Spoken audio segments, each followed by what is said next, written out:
Bonjour à tous, vous écoutez RTI, c'est Mingwang à l'antenne. Et notre décryptage de ce jour revient sur les tarifs douaniers négociés entre Taïwan et les États-Unis et comment les tarifs sur les semi-conducteurs vont influencer Taïwan.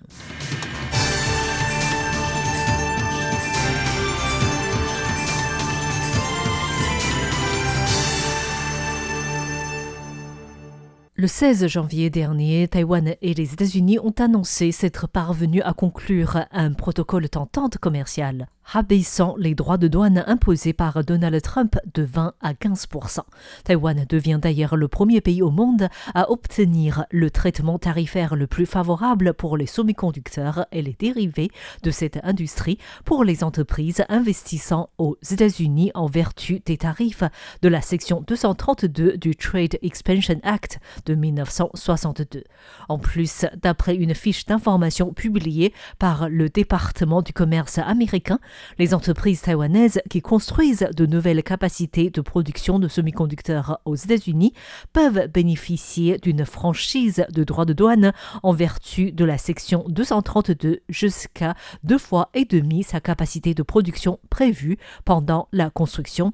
Et une fois les constructions achevées, les entreprises pourront toujours importer en franchise de droits de douane jusqu'à 1,5 fois leur capacité de production sur le sol américain. Au sujet des négociations conclues pour le secteur des semi-conducteurs, Li Chun, le chercheur adjoint de l'Institut de recherche économique Zhonghua et aussi l'ancien représentant taïwanais en Union européenne, a souligné que Washington a déclaré à plusieurs reprises que si les fabricants de semi-conducteurs ne s'implantaient pas aux États-Unis, un droit de douane de 100% sera imposé. Il estime que l'entente entre Taïwan et les États-Unis par le biais d'un mécanisme de liaison relatif aux capacités d'investissement et de production incite davantage les entreprises à investir aux États-Unis. Cependant, la menace est toujours plus forte que l'incitation.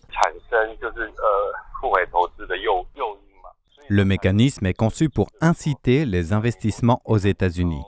Selon ce mécanisme, plus la capacité de production d'une entreprise est élevée, plus les exonérations fiscales dont elle bénéficie sont importantes.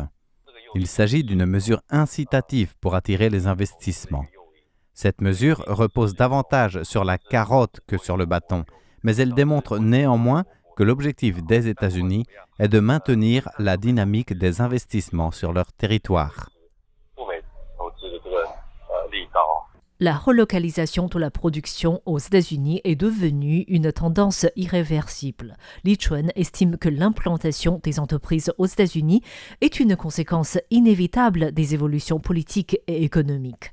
Mais outre les questions tarifaires, pour lui, des entreprises comme TSMC s'implantent également aux États-Unis pour répondre aux besoins de leurs clients.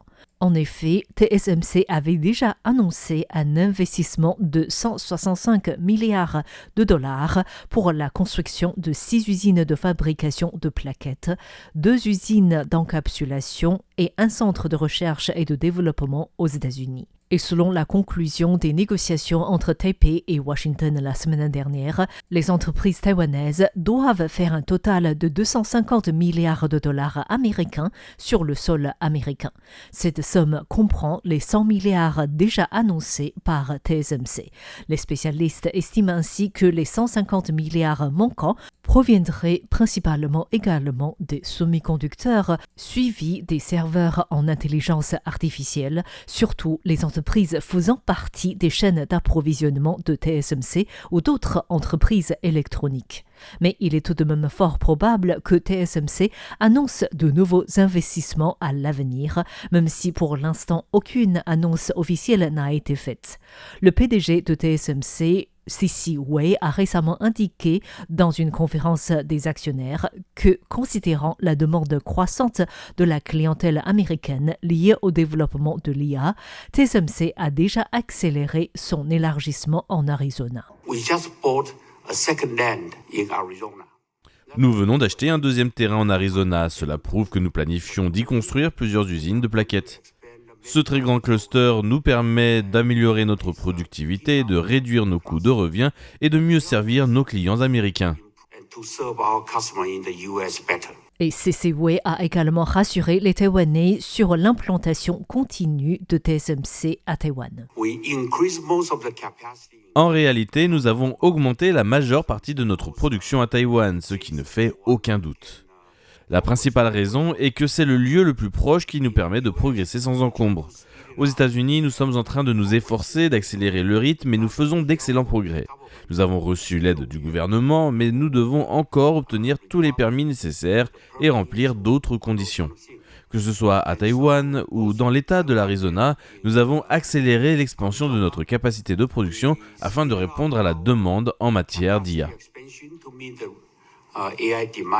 Selon International Data Corporation IDC, une société américaine d'études de marché, d'analyse spécialisée dans les technologies de l'information, malgré une situation politique et économique instable, Taïwan, en tant que pôle technologique, continuera de maintenir sa position de leader dans les procédés de fabrication avancée et l'encapsulation de pointe, et il est peu probable que l'île soit détrônée au cours des 5 prochaines années. Cela pour répondre aux inquiétudes des Taïwanais quant à la relocalisation des usines de TSMC.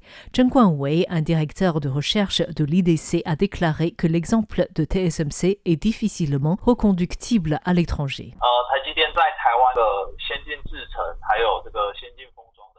Nous estimons que le leadership de TSMC dans le domaine des technologies de pointe et de l'encapsulation avancée reste inébranlable, grâce à 2 facteurs clés. Tout d'abord, le processus 2 nanomètres de TSMC a déjà commencé à être produit en masse à Hsinchu et Kaohsiung, avec des rendements exceptionnellement élevés. Le processus A16 entrera également en production de masse à Taïwan au cours du second semestre de cette année.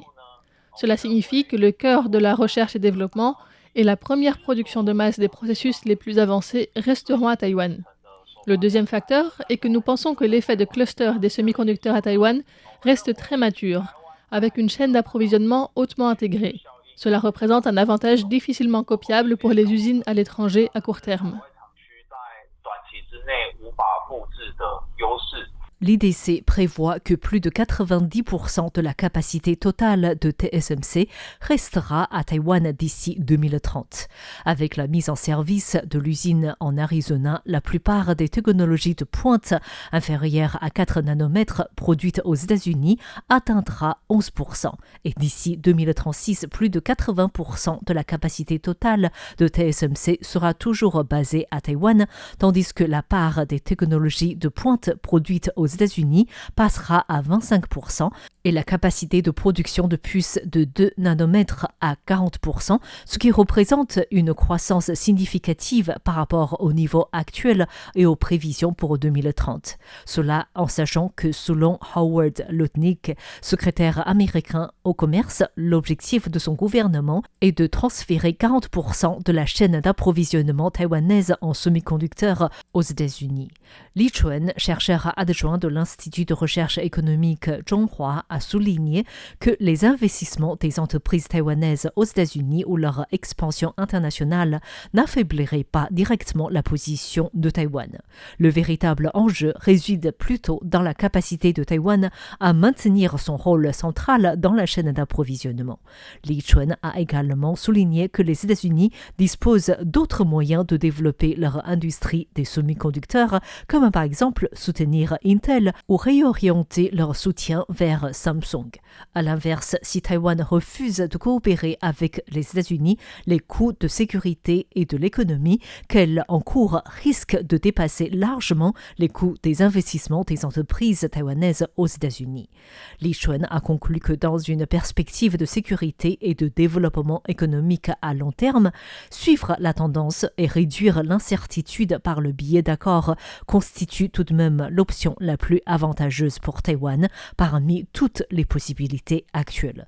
Il convient ainsi de se concentrer sur la manière dont les entreprises peuvent maintenir leur position clé dans la chaîne d'approvisionnement et dont le gouvernement peut garantir la stabilité et la sécurité dans le détroit de Taïwan. Merci à tous d'avoir suivi le décryptage de ce jour présenté par Meng Wang. Une excellente écoute à tous en compagnie de Radio Taïwan International.